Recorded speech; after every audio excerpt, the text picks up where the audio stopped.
All right, so we are recording the lecture today, and our final lecture of the semester is going to be over pain management medications, as well as a little bit on sedatives. Now, patients report a lot of pain pre-hospital-wise, and up until just a few years ago, we were not, as paramedics, we were not really good at managing the pain of our patient. We've gotten better. There was a number of reasons for that, in the fact that, number one, we were afraid that we might give a medication to a drug seeker. From my perspective, who cares? Are we potentially going to give some medicine to somebody who doesn't need it? Probably, but the bottom line here is going to be the amount of medicine that we're going to give them isn't going to be enough for them to get the high that they seek. And so therefore, don't be afraid to treat the 9 people that need the medicine in an attempt to keep it away from the one that doesn't need it, okay? And the other thing was that we didn't have as many types of options that we could go into and address and take care of for our particular patients as what we do today. So let's talk a little bit about opioids or narcotics. Now, opioids bind with the GABA, the GABA receptors in the central nervous system. Now, we're not going to go really deep into neurology, but you do need to understand that when we enhance the level of GABA, and the name for that's all a chemical name, it's about that long. It enhances the well-being that you have. And so if we basically, particularly with opioids, if we put that on steroids and we just really ramp it up, then now we're able to drop down some of the pain that we're going to have. Now, one of the things to keep in mind with opioids is it doesn't fix the problem. So, bless you. It's kind of like if you've got a loud muffler in your car, there's certain things that you can do. You can continue to drive it, but turn the radio up so that you can't hear it, which means you're going to have a really good sound system, or you can fix the problem. Well, giving a narcotic is a temporary fix until we can get our patient to definitive care of where they're able to fix the problem. And that's just simply good medicine for our patient. The other thing that we're really concerned about with opioids is the fact of respiratory depression. Now, some opioids can lead into specific hypotension as well, but with most narcotics, we're looking at the potential for respiratory depression. Now, one of the nice things about you all giving your medicine is, well, there's a couple of nice things. Number one is that you're going to get really proficient at pain management, and you're rarely ever going to have a situation of where you're going to give so much pain medicine that your patient's respiration is going to be negatively impacted. If it does, if it's coming from a narcotic, it's an easy fix. We give them a little bit of Narcan. Now, here's the thing that I will tell you. If you make a medication error, number one, you need to be working for an agency of where you will not be afraid to report that medication error.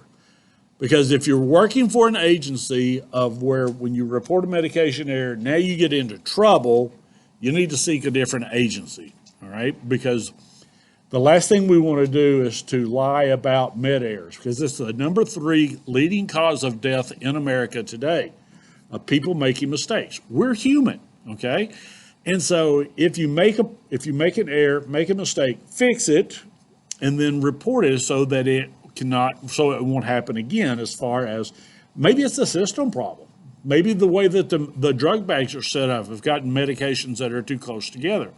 So again, if you run into an issue with a narcotic, just let somebody know and then get it fixed. Okay. Now, when we're looking at this, some narcotics, like I said, specifically related to like morphine sulfate that we'll talk about in a minute, can cause a drop in the blood pressure. It comes about by 2 methods here. Is that number one, the morphine, the narcotic within morphine itself works on causing vasodilation. So that's going to be part of the problem as well. But the second thing that comes along in here, and this is going to be really important for you to understand as to why we might give fentanyl, which is another narcotic, as opposed to morphine. We'll talk more about fentanyl in just a minute. But morphine causes a histamine release. Now, remember, within your anaphylaxis, when you have that histamine release, it makes vasodilation worse and it brings about permeability within the arterial system. So the plasma begins to leak out. So we run into that big problem. Now keep in mind that a lot of your trauma patients can lose up to 25% of their blood and not show any signs or symptoms other than those that you would see with your patient being in compensated shock. Why? Because they have compensated. And one of the aspects of compensation in trauma is what? What is primarily the two things that bring about compensated shock? Increased heart rate and what? No, in compensated, the blood pressure is normal or even slightly elevated. What was the other thing you said? Vasoconstriction. Here's the thing to keep in mind. If you're going to give a narcotic, make sure that you've got fluid on board first. So if there is any kind of volume problem, you need to fix that first before you administer the narcotic. Why? Because if you're giving morphine, and in particular, specific to morphine, if you administer morphine, then you get that vasodilation. Okay, we knew that's coming, but now we begin to lose some of the fluid out. Also, you want to watch your blood pressure. Blood pressure begins to fall, we're going to give our patient another fluid bolus. As a matter of fact, I would, particularly in trauma, especially if it's severe trauma, we were talking about the pain that a patient will experience with a femur fracture or a pelvic fracture, and that's pretty severe trauma. Go ahead and give them a fluid bolus to get that started so that it can begin offsetting any of the hypotension that may come about from the administration of morphine as far as when you're giving it. So here's your drug cards as far as morphine goes. Obviously, it's an opiate agonist. Agonist, again, just by way of review, means it causes something to happen. It activates the opioid receptors and increases the amount of GABA in the brain. Basically, as it says in here, it talks about the vasomotor centers of the brain, which brings about the vasodilation, and then we get histamine release. Now, here's the other thing that is good about morphine is that it drops the sympathetic nervous system, which will bring about a drop in the cardiac workload. That's why morphine is still utilized as far as chest pain management for patients that are having MIs.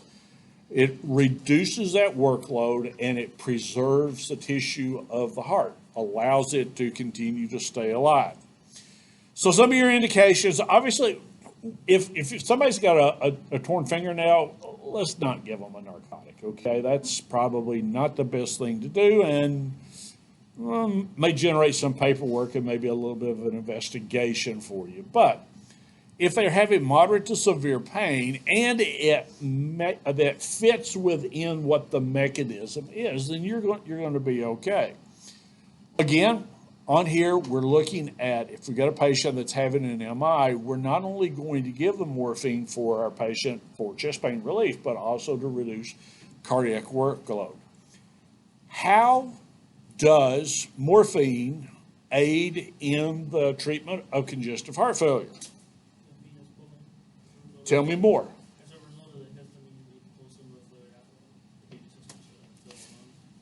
Yeah, so basically what we're doing is there is a section of a vein in the heart. It's actually on the back side of the heart called the venous sinus. It's a large area of the vein that is on the back side of the heart where blood collects. Now, think about it. As you get that vasodilation, now you're allowed to have more blood to collect in there, And exactly what you said, when we give morphine and now we begin to get some of that movement of the plasma out of the vascular system itself, now it's actually going to work to help to pull some of the fluid out of the alveoli back into that particular area. And as such, again, that's part of where it reduces the workload of the heart. As far as the adverse effects, we've talked about those. Respiratory depression, Muna, it can drop your patient's blood pressure. The other thing that it can cause is it can bring about nausea and vomiting as a result of histamine. Now, histamine can come into play as far as causing nausea and vomiting, because when you have an acid, okay, one of the things that an acid will do is that it will, let me back up, not an antacid, but a medicine like Tagamet, those proton pump inhibitor medications that used to be through a prescription, and now you can buy them over the counter. What it does is it blocks off the pumps that pump out histamine. Again, think back to your anaphylaxis patients. One of the things that we don't talk a whole lot about is the fact that these anaphylaxis patients can begin to have severe nausea and vomiting. Why? Because they got all this histamine in their stomach, and it upsets the stomach, and guess what, Martina? Everything in the stomach now comes out. We have the exact same thing that can happen now when we release the histamine from the administration of morphine. Richard. Can morphine, not from an allergic reaction, but can morphine cause anaphylaxis due to the release of histamine? No. Okay. Now, not from the release of histamine. Now, obviously, the body can react to morphine, and they can have, I guess in that situation, you would probably have a megadose of histamine that would be released. So what you're looking at in here is there's not enough histamine that's released that's going to cause, if you're giving it in the correct dose, to cause a patient to go into anaphylaxis, unless that they're hypersensitive to it in that situation. Good question. And then obviously if we hit a certain amount, we can go from analgesic into sedation. Colin. Is morphine narcotic that if you push too quick, they get itchy? Yes. Here's the thing that happens, and that comes about as a result of the histamine. So they can get really itchy, and they will start to say, man, is it hot in here or what? And that's the flushing sensation that they will have, again, because of the histamine relief. Good point. I'm glad you brought that up. Thank you. And so, yeah, we want to give all of the medicines that we're talking about today fairly slowly, because, again, when we talk about Valium in a little bit, if we give it too fast, even if we're given the right dose, our patient can have some respiratory depression on that. So, contraindications, obviously, if your patient's already having respiratory problems, we don't want to get it to them. If our patient's in shock, fix shock first.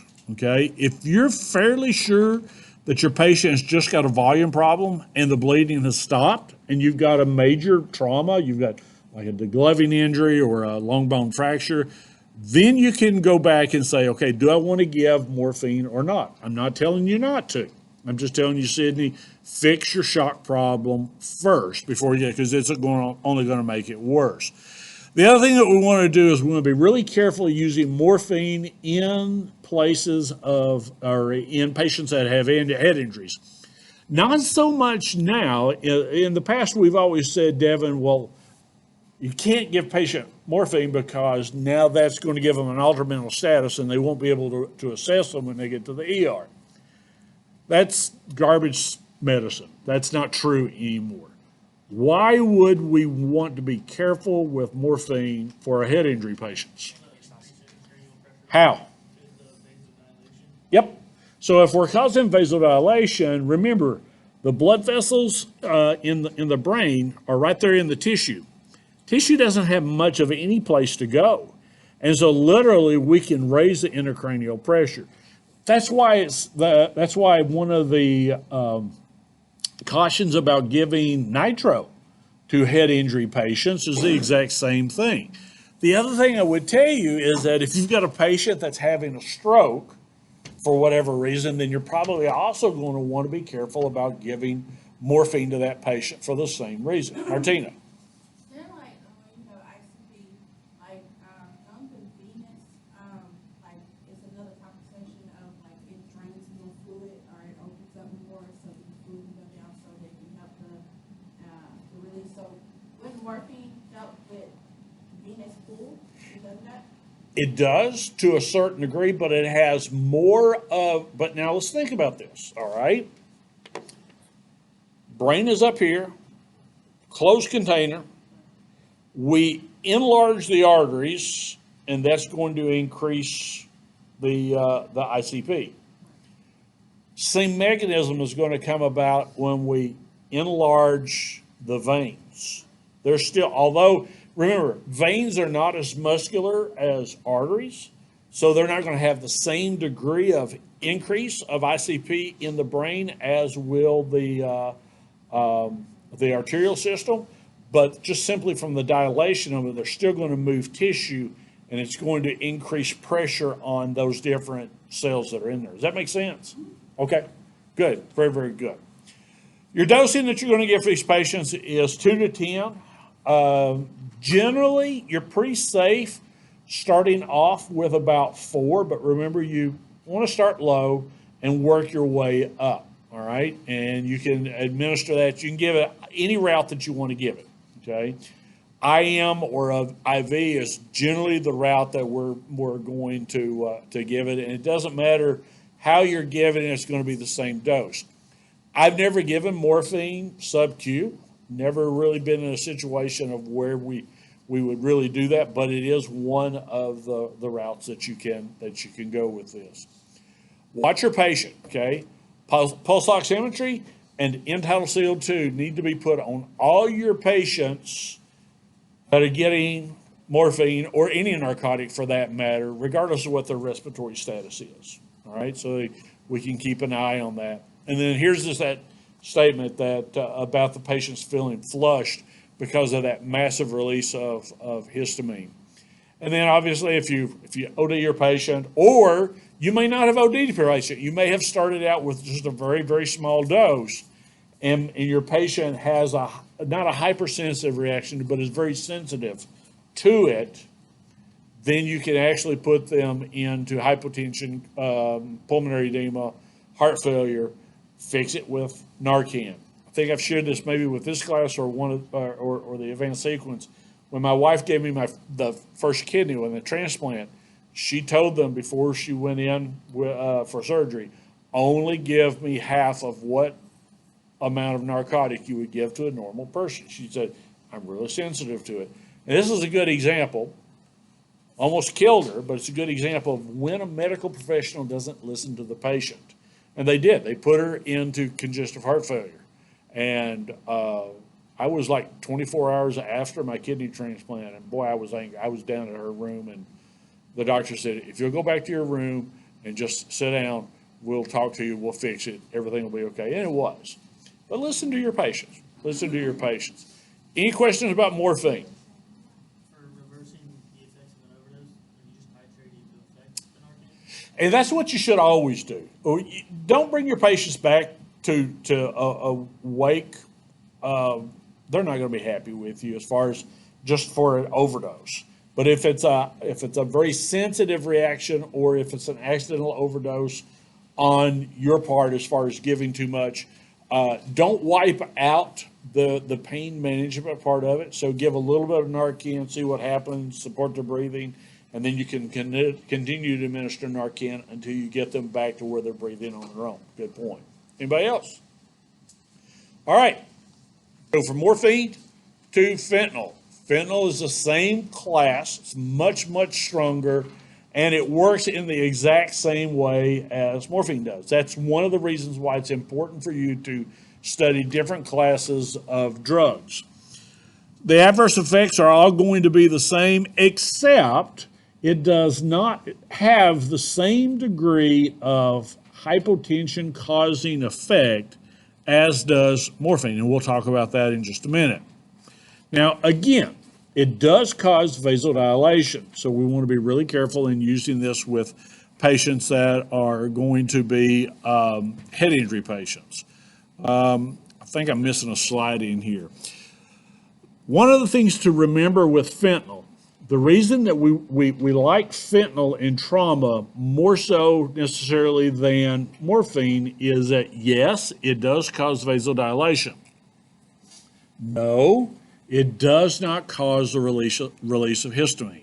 So even though you're still going to get that vasodilatory effect, which is going to be good for our heart, for our patients to reduce the workload on it, still runs the possibility of dropping your blood pressure, Devin. It's not going to wind up causing your blood pressure to drop to the same degree as if you had given morphine, because you've pulled out one of those adverse effects from your patient. Contraindications we talked about. As far as your dosing, 50 to 100 micrograms, okay? And we can give this IM or slow IV, okay? And generally what we're wanting to do is that if we're given an IV or IO, we want to dilute it and administer it over about 1 to 2 minutes and watch your patient's respiratory status. Again, they need to be on pulse ox, they need to be on end-tidal so that you can watch that, and especially with the end-tidal, because pulse ox will take anywhere from 3 to 5 minutes to show you a change of what's going on down here with the percentage of hemoglobin that has oxygen attached to it. End-tidal is almost instantaneous. It's generally about 3 seconds. Richard. What if you use one of the ear probe SpHs? Is it still about the same length of time? Same length of time, because it picks up that amount of time. It's not necessarily the distance away, but the whole process of understanding. Now, you're going to be a little bit closer because you are closer here than you would be out here. But still, keep in mind, both of them have 2 entirely different purposes, but they are still very valuable, especially when you're watching these patients. You also, on adverse effects for fentanyl, you didn't list a sedation. Does it not cause that? Or? Yeah, it does. It does. And again, think about the overdoses that you guys that are working EMS right now that you're seeing. One of the big things that you see with this is your patient becomes sedated, and then it goes ahead and continues to depress the respiratory drive. And that's what kills your patients. They literally suffocate because there's no breathing anymore. Good observation. Anything else?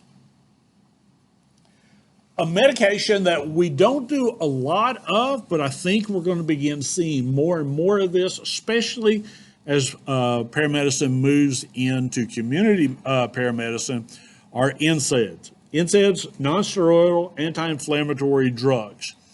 And what they do is that they work by inhibiting prostaglandin production. Okay, prostaglandin is a fat-based substance in the body that is responsible for inflammation. Remember, we've talked a lot, particularly in 310, for those of you in the sequence, about the role that inflammation plays in the treatment or the instigation of heart disease. Well, when we're giving patients NSAIDs, it works to block that. And so it's really interesting. And NSAID does not necessarily do like morphine does and bind to a narcotic receptor in the brain or fentanyl to basically override the process of you being able to feel the pain. What it does is it helps to reduce the inflammatory process. Inflammation generally always adds to the pain of the direct injury. So if we can reduce inflammation, then we can help to reduce pain as well. The types that you're going to be looking at are going to be aspirin, ibuprofen, and Toradol or ketorolac, okay? You'll never hear it called ketorolac because it's just a weird word, so most every place just simply refers it to as Toradol.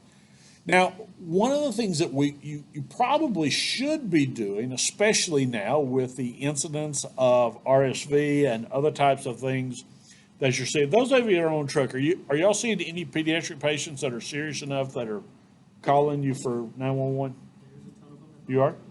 I know there's a ton at the hospital. So I think I saw a thing that said 90% of pediatric ICU beds in Kentucky are full right now. So you guys are seeing it over in Gary County.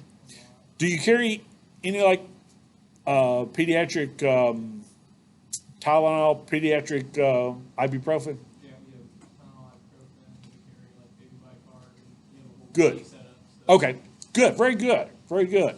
So yeah, this is where you're really going to come into play as far as administering this. And the other thing I would like to see EMS agencies doing more of, especially as we begin to see more and more people that have had narcotic addiction issues that have come out of rehab and been successful at staying sober, is maybe to carry more Toradol for pain management for those patients that are not able to take it. So ibuprofen, again, well-known NSAID.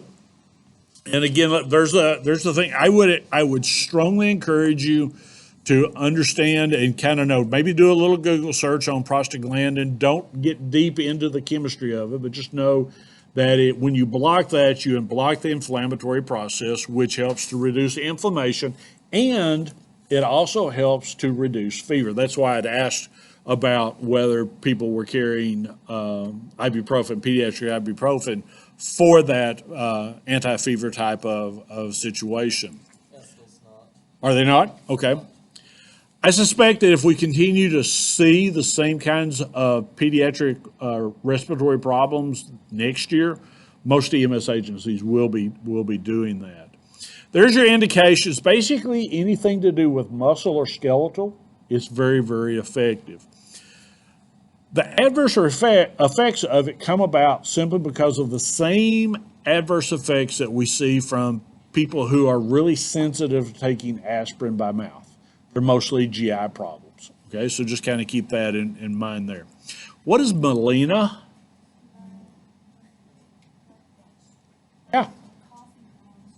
Yep. It's dark coffee ground stool, and it comes about as a result of the irritation that can come about. Now, here's one of the things to keep in mind. You can give injectable ibuprofen, and that's going to reduce the incidence of GI problems. You're not going to see it given a whole lot, because typically what they're going to do is if they're going to give an injectable NSAID, it's probably going to be Toradol. But it does help to reduce that. So make sure that you're familiar with what melena is. Couple things really important here is that obviously, you know my rule in here. Don't tell me if they are allergic to ibuprofen. That's not going to be one of your contraindications. However, if the patient has an allergy to salicylate, which is one of the main ingredients in aspirin, then you can perfectly, are you okay there? You hung up. You're perfectly okay to tell me that that is a contraindication for this particular medicine, okay? Everybody clear on that? So salicylate, that's the S in the ASA for aspirin, is a problem. Now, any type of NSAID can stimulate an asthma attack in your patients, okay? So if they're not having one, then you have to weigh the balance of what's going to be the best for your patient. Here's the other thing. If you have a patient that has a kidney transplant, or if you have a patient that has any type of renal failure or liver failure, hepatic failure, NSAIDs are a no-go, okay? NSAIDs are very, very deadly to the renal system. They will kill off thousands and thousands of kidney cells every time you take it. If your renal system is fine, that's okay. You got billions and billions and more than that, so you can take it as long as you take it as prescribed. But if you're in a situation like I am, where you need to save all your renal cells, then I haven't had an NSAID other than aspirin in probably the last 25 years, and so because I don't like dialysis, and so keep that in mind. Then you're probably going to want to go with something that's a little more of a narcotic for your patient. For your dosing regimen there, basically you can take up to 400 every 4 hours, and you don't want to exceed 1,200 each day. Again, much like we see with people that are taking Tylenol, ibuprofen is a safe drug, but remember, it's still a drug. And we can find ibuprofen in other types of medicines, especially for people that are having colds or the flu. They may take some type of a medicine that would help them sleep, maybe to knock out some of their congestion. And it may either have ibuprofen or Tylenol in it. And then they take the pill itself, and you can actually raise that level in there. For a fever, and these are the only things that I'm looking for are the adult doses for your patients. 200 to 400 milligrams every 4 to 6 hours. Again, 1,200 milligrams a day is your max dose. And then the last one, I probably won't ask you about this one. Now, let me just say that I will not ask you about this one, but be familiar with it, that we're going to go with higher doses of osteoarthritis and rheumatoid arthritis just simply because the pain level is so high. And again, osteoarthritis and rheumatoid arthritis have a really, really severe inflammatory response. And so that's why we're giving such high doses to those types of patients. Yep. Is there a reason you wouldn't just consider a different NSAID altogether for osteoarthritis and rheumatoid arthritis? You could, because you could actually go right straight to the next one and go to Toradol, which, like I said just a second ago, if you're going to give an NSAID pre-hospital, this is probably outside of giving it to a pediatric patient for fever control. This is probably the one that you're going to give. Again, it works the exact same way as the other NSAIDs do. The effects are pretty much the same, except the GI effects of Toradol are not nearly as intense as we would say for aspirin or ibuprofen. Again, we see this in here with same types of things. In particular, the one I want to bring your attention to would be stroke or suspected stroke or head trauma. Why would we not want to give Toradol to those patients, or to patients that are going to have surgery within the next week? Doesn't it cause thinning of the blood? It does have some anticoagulant properties, not to the same degree per milligram as does aspirin, but Toradol is an antiplatelet aggregator, so it will make the potential for bleeding much more serious, and that's why we don't want to give it actually to our patients that are going to have surgery early or within a week or so. And again, this is one of those things of, if you got a patient with a fractured femur, trust me, that patient is probably going to go to surgery. So you're probably just going to go with morphine or fentanyl for that particular patient, just so that we can stay away from the anticoagulant properties of Toradol. And a similar situation with patients that have had stroke or head trauma. Not so much that it's going to cause an increase in the intracranial pressure because of vasodilation. But it's gonna mess with the swelling, there could be some bleeding. Correct. So there could be some bleeding, especially if you've got a hemorrhagic stroke that's going on with your patient. There's 2 dosing regimens that you need to be aware of, and what I would like for you to do is to know your IV dose of Toradol as 30 milligrams every 6 hours, and you can give that up to a total of 4 doses. Don't worry about your IM administration, but what I do want you to know under the older adult or the small weight that you're going to cut that dose in half. Okay, so I'm not going to ask you about that. I may just simply say, what's different about the dosing for Toradol for a 70-year-old man as compared to a 30-year-old man. Colin. Toradol is the one that helps with kidney stones. It does. And the reason that it helps with kidney stones is because it does not cause the constriction of the ureter, okay, and the urethra. So it helps to actually bring about a little bit of relaxation of that not only to reduce the inflammation from the kidney stone, but to help that puppy pass on through. I've never had a kidney stone. I don't ever want one. I've had Toradol several times. I've had Toradol for back injuries. I've had it for kidney stones. Yeah, well, bless your heart, and I say that in the right way. I don't want to ever have a baby.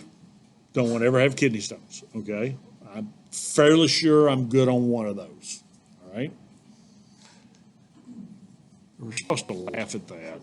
I mean, I don't know, 2022, anything's. It says anything's possible. All right, let's talk a little bit about ketamine. Ketamine has a bad reputation that it does not deserve. Now, any medicine that you're going to give, okay, think about adenosine. Sydney, you give adenosine, you're stopping a patient's heart. How much worse can we do, okay? But if we don't know how to give medication, then anything bad can happen. We know that in the last year or so, there was a young man who was, and I'm just expressing my opinion here, unduly retained or detained by the police. And as I understood it, he was on the autism spectrum, so he started behaving appropriately as a person that suffers from autism. And so Aurora Fire and EMS was called, and they just gave this kid too much. They made a medication there. Pure and simple. Go ahead. I think they just got charged. So, Yeah, they did. They did. And what stinks about it is the police is not getting charged, just the two paramedics that were on the call. So, there's plenty of blame to go around in that regard. But they just gave this kid about 3 times the dose that he needed. It was not a large person. And so, again, this is one of the reasons why you got to, number one, know your drug dosages. Number two, take the 5 to 10 seconds to have your partner confirm how much you're giving. And one of the things you need to do, if you're a paramedic and you're working with an EMT partner, teach your EMT partner drug math. And I know we didn't get into a lot of that in here. I'm going to make up for that in 360 in the spring. But teach basic rudimentary how to do drug calculations. So they may not know what you're giving or why you're giving it, but teach them to do simple math. Richard, did you have your hand up? I was just curious because I don't know anything about this particular case. So was it more of a 3 times too much for that particular patient, or just 3 times too much per actual dosing instructions? No, it basically what we want to do is we want to try to do ketamine based on what we want to accomplish with it based on weight. So it was 3 times, I believe it was 3 times too much for his weight. And it literally just put him into cardiac arrest. Now, when you give ketamine correctly, it's a really good drug. So it can sedate your patient. It can act as an analgesic. Yeah, it really is. And your patient remains awake, but they don't remember anything, okay? now because they're on a trip. Well, yeah, we'll talk about reemergence phenomenon here in just a little bit. And their airway is good, their breathing is good, heart rate is good, blood pressure is good. Now, ketamine is a very short-acting drug, so you will probably have to, if you've got a long trip, you may have to redose your patient. Now, let's talk about this trip, okay? Commonly called emergent syndrome. When you give ketamine, and if you've used it as a sedative or as an anesthetic, let me back up. If you use it as an anesthetic, as patients begin to come out of that, they can have a really bad trip, okay? Again, I don't remember which class I told it to, but I know I had ketamine once for surgery. It was not fun waking up. I will never take ketamine again for surgery. Pardon? Yeah, he told us this. Oh, oh yeah. He told us the story. Yeah. I thought I died and gone to hell. And hell was I was in a dark room and there was nobody else around. And I'm an extrovert. It's kind of like I got to be around people somewhat, you know. And so literally I thought, okay, this is it. Man, I messed up. And so, but my wife, she thankfully she didn't record me. She said I would try to talk, and she said I sounded like a robot. So anyway, but generally that's for anesthesia, not for sedation and not for pain management. Okay, sedation is basically, Sydney, we just want to calm the person down. We don't want them to go completely unconscious, and they use ketamine in procedures known as conscious sedation. Your patient is sedated, but they are awake and their vital signs are all still really, really good. With ketamine, really interesting, these are rather rare. You will see hypertension more frequently and an increase in the heart rate, especially as your patient is waking up, rather than seeing it bottom out. But both can come about in there. If we give if we give ketamine too fast, we can precipitate a laryngeal spasm. I think this was part of the problem with that young man in Colorado, is that they literally, the body camera showed basically the medic jabbing and pushing the medicine in. So it was given probably too fast. Tonic-clonic movements are non-seizure, seizure-like movements. So basically your tonic is the tensing up, and clonic is just like that. That was good. Okay. I don't know. Was that a shiver, or were you having? Oh, okay. Well, that's exactly what it is. Yeah. So you get that rhythmic motion that's going there, and then again vomiting, which if you've got your patient that is already having some airway issues, we want to be real careful about watching that. There's our contraindications, the things that we want to watch as far as increasing intracranial pressure with raising the blood pressure. If the patient has a history of glaucoma, you want to be careful about giving. It's not going to rule them out. And then again, patients with hypovolemia and dehydration. Why? Because it's going to increase the heart rate and increase the body temperature rate, making that dehydration potentially even worse. We want to give ketamine slowly, okay? So draw your medicine up, and what we're looking at is 1 to 4.5 milligrams per kilogram. I would tell you I would start with 2 just to make the dosing math simple. The other thing I would tell you to do would be, when you draw this up, dilute it with 10 milliliters of normal saline, okay? That way you're able to give it much, much slower, all right? If we go way, way up, then we can get a sedative anesthesia type of situation, again, depending upon how much you give it, how quickly you give it. And it's going to be a short acting on our patient. If we're going to give it IM, we're going to increase that. And I will tell you, for most of your patients, if you're using it as a sedative, say you've got a patient that is in excited delirium, you're going to have to give it IM. You're not going to be able to get an IV started on these patients, okay? And so, again, what we want to do is that we want to give it slowly for our patients. Now, here's the other thing to keep in mind. Look at this last bullet. If you will give your patient a little bit of a benzo, usually Valium, a low dose of Valium. In here it says 5 to 15, but typically if you're going to give anywhere from about 2.5 to 5 milligrams of Valium to start off with, especially as your patient's starting to wake up, it will help to make that trip back to reality much more pleasant and less terrifying for the patient. Okay? Martina. I know at the beginning of this month, he's like, ketamine, like blah, blah, blah. You turn on for it. But I don't feel like there was no benefit for this medication. Like the other medication you had where it helps with the kidney stones, you have another medication that helps with venous pool. This medication is unpredictable. So why would you really use Here's where the unpredictability comes in, is that if you give too much too fast. Now, I think one of the things that one of the problems, and again, this is just Bill talking about his opinion. One of the things that happened with ketamine is that in EMS, we're always looking for the new sexy thing. You know, we're kind of like kids. We want things that are dangly and shiny, always coming up with new. And so I think ketamine was probably pushed out to EMS too fast without having the discussion that we're having right now.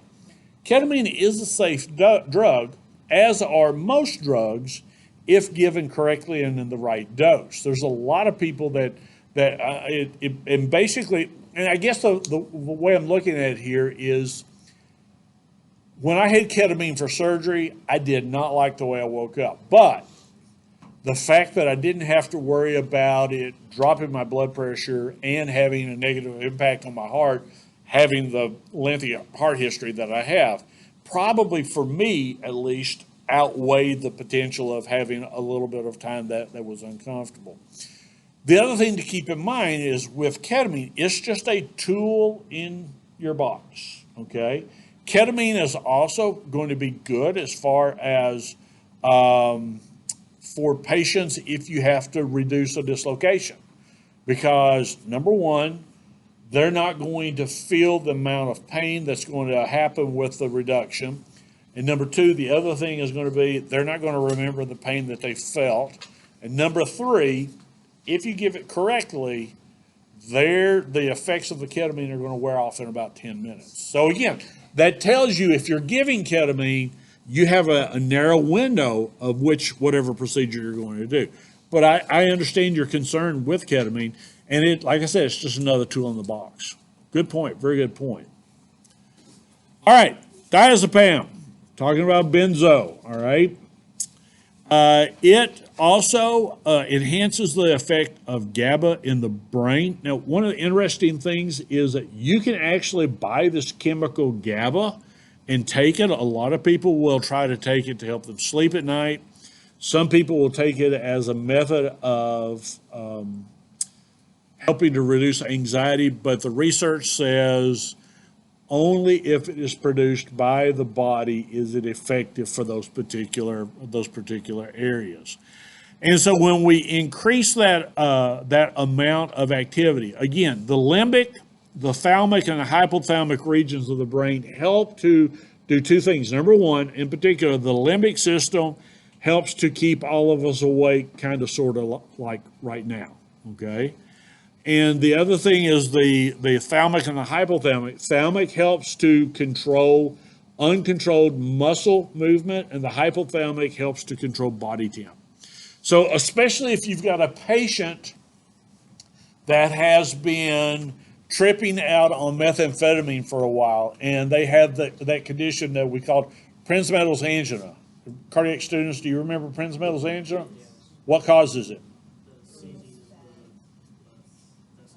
Yeah. So the muscle of the artery seizes up. Nitro is not going to help that patient a lot. A benzo will. The other thing that comes into play here is that with these patients, they will often have a really high elevated body temp. So it will help to begin to cool them down now as well. So Valium is a good drug. Old drug, been around, a very abused drug for its properties. But we're humans. We can abuse anything. I mean, here in the South, let's admit it. We deep fry butter. Think about it for a minute, okay? So indications that we're going to go, yeah, I know. We'll deep fry anything. Deep fried butter at State Fair. Those are good. Who just eats straight butter? Doesn't it just? Nope, it's frozen because you can if you go to a really good Mexican restaurant, you can get deep fried ice cream too. Now that's good. It's done the same way. Because it's there. I don't know. It's the South. Okay. Anyway, anxiety. It is a good drug to help to reduce anxiety. This is where part of the risk of abuse comes in the fact that for patients who have long-term chronic anxiety, they get onto a benzo, and benzos are very difficult to get off. And if you stop suddenly, it can kill you. Okay, and so this is why they're very dangerous. They're really good as far as if you've got a patient that has a back injury. Can remember one time, Martina, we had a guy who was a long distance truck driver, and for some reason he was in his sleeper and his back went into a spasm, and he was in some of the worst pain I'd ever seen. And we gave him Valium, or else we'd have never got him out because we couldn't move him. And trying to get him out of that truck was just a major operation. If your patient has seizures, we all know about Valium working well there. And then it's also really good for patients that are going through withdrawal from alcohol. It helps to reduce the potential for seizures, and it helps to reduce any of the hallucinations that they're going to have. Now, one short-term fix for the next. And so hopefully what you're able to do, though, is that you're able to calm that patient down enough, because again, the hallucinations that they're seeing are real to them, as well as obviously the seizures. And so I think that is one of the things that we have to take into consideration. But it's literally till we get to the hospital, and maybe they can get him linked up with a mental health professional to help him or her get off of the substance. Two things to remember. Number one, you give it too fast, your patient is going to have some respiratory depression. The other thing to remember is that, much like we've talked about with dopamine, much like we've talked about with D50, if it infiltrates, it can necrose your tissue. Okay, so we want to give it slowly. We want to watch it.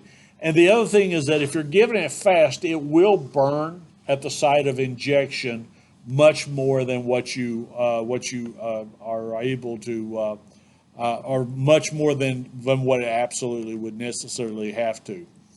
For adults, if we're going to give a patient injectable Valium for this, we're going to go with 2 to 5 milligrams IM or IV. I would encourage you, for anxiety, to administer it IM, not IV, okay?